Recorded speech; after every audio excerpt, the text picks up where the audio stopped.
Women's T20 विश्व cup में भारत ने ड्रीम शुरुआत की है और अपने पहले मैच में पाकिस्तान को 7 विकेट से पराजित कर दिया है।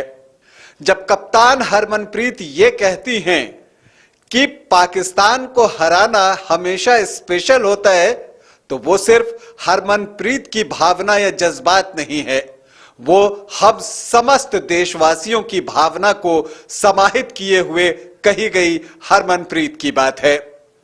क्या मैच था, बताऊंगा इस जीत की पूरी कहानी। नमस्कार, आप देख रहे हैं न्यूज बाइस्कोप और मैं हूं राकेश रंजन।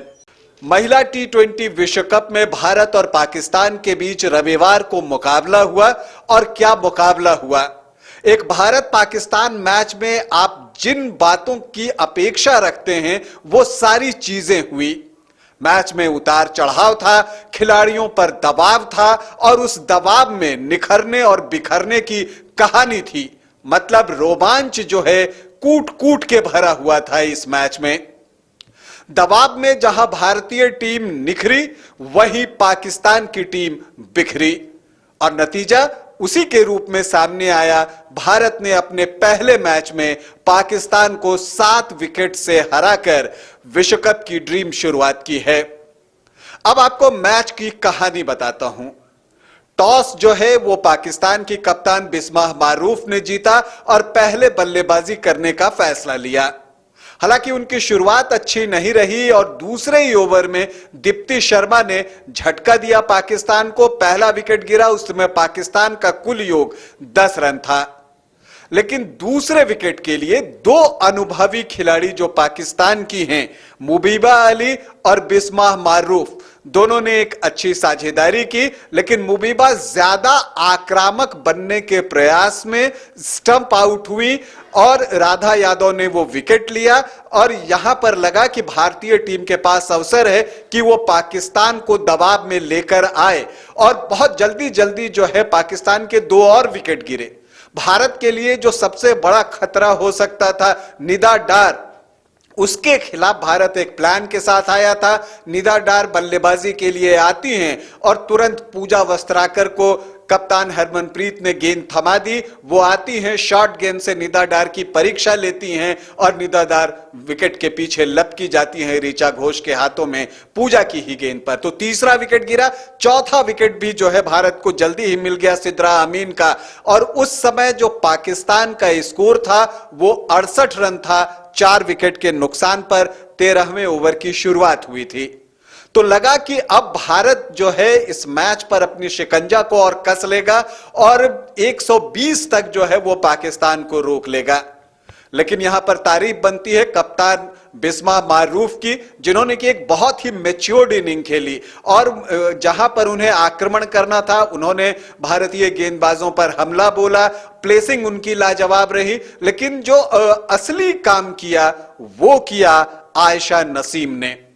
क्या पारी खेली उन्होंने, बहुत ही आक्रामक रही और उन्होंने 2 चौके और 2 छक्के सहित 25 गेंदों पर 43 रन बनाए।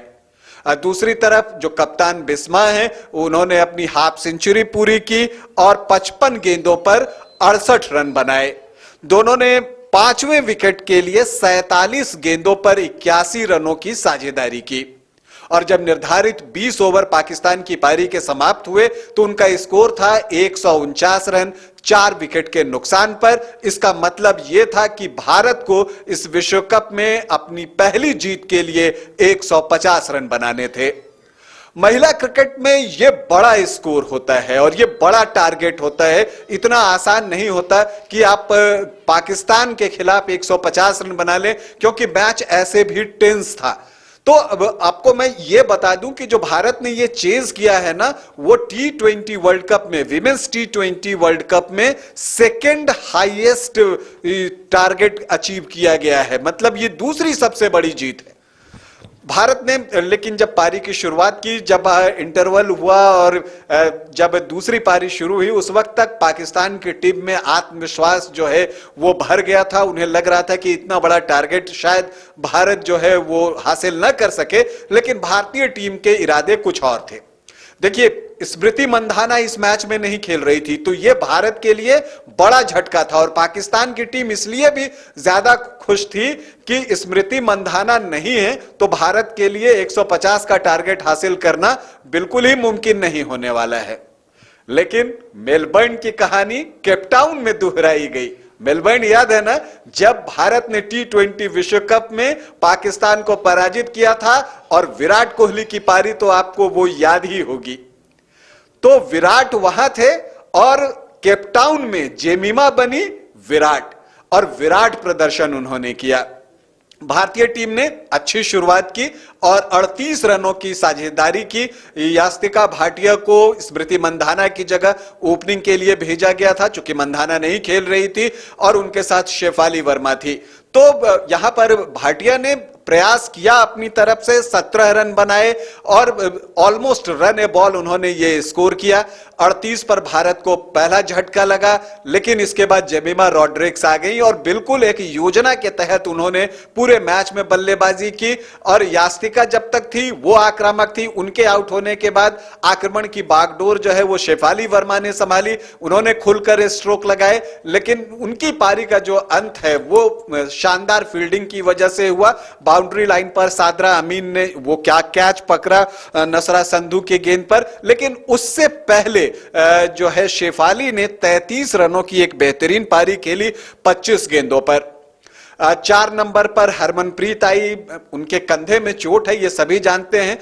उन्होंने भी एक साझेदारी बनाने की कोशिश की, 27 रनों की साझेदारी रॉड्रिक्स के साथ उनकी हुई, लेकिन जब भारत का स्कोर 93 था तो वहां पर हरमनप्रीत आउट हो जाती हैं और लगता है कि मैच फंस गया है। 93 रन 3 विकेट के नुकसान पर, और ये 14वां ओवर था, 13.3 ओवर हुए थे और 93 पर भारत का तीसरा विकेट जो है वो गिर चुका था। इसका मतलब था कि अब 39 गेंदों पर 59 रनों की दरकार थी। यहां पर आती हैं ऋचा घोष, और जैसा कि मैंने मैच के पहले प्रीव्यू में आपको बताया था कि ऋचा घोष बहुत डेंजरस और डिस्ट्रक्टिव बैटर हैं और विकेट कीपर भी हैं, तो उन्होंने विकेट के पीछे भी संडे को कमाल का प्रदर्शन किया था। और उसके बाद जब बल्ले से बारी आई तो उन्होंने दिखाया कि क्यों उन्हें लोग इतना खतरनाक मानते हैं, और उन्होंने शॉट लगाना शुरू किया आते ही आते। जब 16 ओवर की समाप्ति हुई तो दिलचस्प यह था कि भारत का स्कोर था 109 रन 3 विकेट के नुकसान पर, और पाकिस्तान का 16 ओवर जब खत्म हुआ था तो उस वक्त पाकिस्तान ने भी 109 रन ही बनाए थे, बस उनके 4 विकेट गिरे थे। फर्क इतना ही था। आखिरी 4 ओवर में 41 रन भारतीय टीम को चाहिए था, जो महिला क्रिकेट को देखते हुए आप कह सकते हैं कि बड़ा टारगेट है। लेकिन यहीं पर आपको तारीफ करनी पड़ेगी जो भारतीय टीम की योजना थी कि कमजोर जो पक्ष है पाकिस्तान का वहां पर हमला बोला जाए, और पाकिस्तान का कमजोर पक्ष था क्या?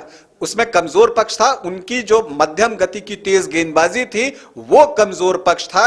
और वहीं पर जो गेंद फेंकने आती हैं ऐमान अनवर, वो पारी का 18वां ओवर था और वहां पर ऋचा घोष ने मौका ताड़ा और उस ओवर में 3 चौके लगा दिए। और फिर आया 19वां ओवर, तो जेमिमा रॉड्रिक्स जो कि ऋचा को समझाते हुए दिखी थी, उन्होंने कहा कि आपने 3 चौके मार दिए तो मैं क्यों पीछे रहूं। उन्होंने फातिमा सना को 3 चौके लगाए, और जो आखिरी चौका लगा 19वें ओवर के आखिरी गेंद पर, वो उसने जो है रॉड्रिक्स की हाफ सेंचुरी भी पूरी कर दी और भारत को जीत भी दिला दी। तो एक कमाल की साझेदारी ऋचा घोष और जेमिमा रॉड्रिक्स के बीच में, 33 बॉल में 58 रनों की साझेदारी, और पाकिस्तान मैच हार गया और बुरी तरह से हारा। ये 6 गेंद पहले हारा, 7 विकेट की बड़ी जीत मिली। और इसके बाद जब प्राइज डिस्ट्रीब्यूशन की बारी आई और उस समय प्रेजेंटेशन के समय में जो हरमनप्रीत ने ये बात कही कि पाकिस्तान को हराना हमेशा स्पेशल होता है, तो वाकई ये स्पेशल फीलिंग है, ये हम आप सभी महसूस कर सकते हैं। तो मेलबर्न में भी भारत ने हराया था पाकिस्तान को T20 विश्व कप के पहले मैच में। और अब उसी चीज को रिपीट किया है महिला टीम ने। केपटाउन दक्षिण अफ्रीका में न्यूलैंड्स क्रिकेट ग्राउंड पर उसने विश्व कप T20 विश्व कप के पहले मैच में पाकिस्तान को 7 विकेट से पराजित किया है। और भारतीय टीम की तारीफ इसलिए बनती है कि एक योजना के तहत निदा डार, जो कि सबसे खतरनाक खिलाड़ी मानी जाती थी भारत के खिलाफ पाकिस्तान की ओर से, वो बिल्कुल ही फ्लॉप रही संडे को। अगर कहें तो बल्लेबाजी में 0 और गेंदबाजी में भी उनकी गेंदों पर 4 ओवर में 36 रन लूटे और उन्हें जो है एक भी विकेट नहीं मिला। तो भारतीय टीम जो है उनके खिलाफ बिल्कुल योजना बनाकर आई थी। और जब आप जो अपोनेंट का बेस्ट प्लेयर होता है उसको चलने नहीं देते तो नतीजा वही आता है जो आया है।